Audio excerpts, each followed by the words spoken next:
bisa dipermainkan oleh negara manapun. Maka Bung Karno mengajukan syarat. Dialog pun terjadi antara Bung Karno dan Khrushchev.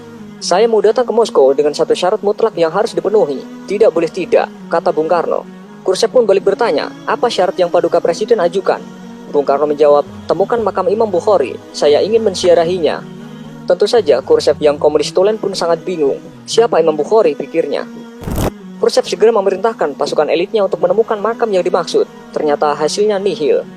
Khrushchev kembali menghubungi Bung Karno. Maaf Paduka Presiden, kami tidak menemukan makam orang yang Paduka cari.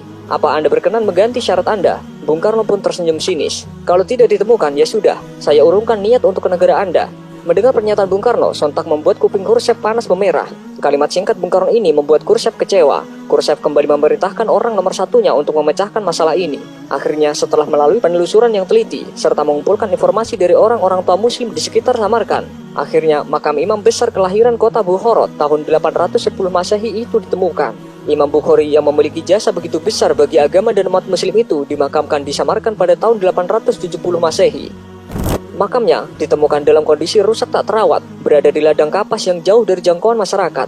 Namun betapa kagetnya Soekarno ketika mendapatkan berita bahwa makam itu dalam kondisi yang tidak layak. Khrushchev pun meminta agar makam itu dibersihkan dan dipugar sebaik mungkin. Selesai renovasi, Khrushchev kembali menghubungi Bung Karno. Intinya, misi pencarian makam Imam Bukhari telah berhasil. Sambil tersenyum, Bung Karno mengatakan, baik, saya akan datang ke negara Anda.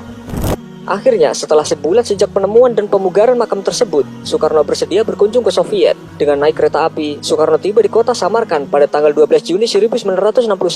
Ribuan orang menyambut kehadirannya. Di sepanjang jalan, penduduk menyambutnya dengan meneriakkan nama Indonesia dan Soekarno sambil mengibarkan bendera merah putih. Sehari sebelumnya, puluhan ribu orang juga menyambut kehadiran pemimpin besar revolusi Indonesia ini di kota Tashkent, ibu kota Uzbekistan. Indonesia adalah satu-satunya negara yang hingga kini sangat dihormati oleh penduduk Uzbekistan dan Samarkand khususnya. Sejak Bung Karno tiba pada malam hari, beliau langsung membaca Al-Quran sampai pagi hingga beliau tidak tidur.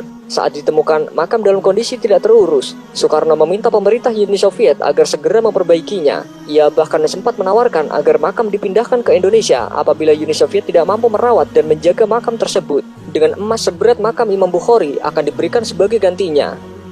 Versi lain yang berkembang di Uzbekistan menyebutkan berkat Soekarno, makam Imam Bukhari dipugar besar-besaran. Dulunya makam itu tidak terlihat kemegahannya, tetapi jelang ziarah Soekarno, makam dibersihkan dan direnovasi hingga tampak megah. Sejak saat itu, pihak Barat pun menilai kunjungan Soekarno ke Moskow tak hanya untuk urusan politik, melainkan juga ziarah. Dan hal ini juga menunjukkan kepada mata dunia bahwa Indonesia tidak bisa diatur.